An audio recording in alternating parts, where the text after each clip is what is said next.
Hello everyone यहाँ हूँ गोहरिया छक। ये गोहरिया छकठू आज आपण मात्र 3 किलोमीटर डिस्टेंस रे गोटे बढ़िया प्लॉटिंग प्रोजेक्ट नहीं आसी। सामने देखंतु एटा हला से प्रोजेक्ट।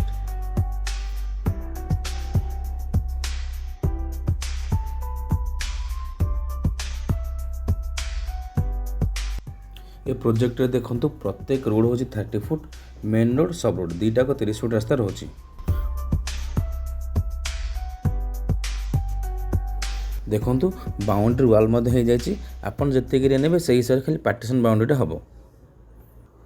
ये प्रोजेक्ट हरपुर मौजा रोचे बीडीए येलो जोन आटा घर बाड़ी है बट जेहेतु ये येलो जोन अच्छी आपन पर या घर बाड़ी करें।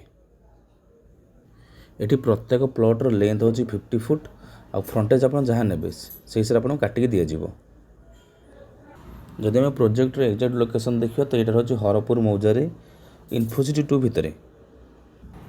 ये जगह 200 ରୁ 300 मीटर डिस्टेंस रोचे GD Goenka school, BIT college और विवेकानंद कॉलेज।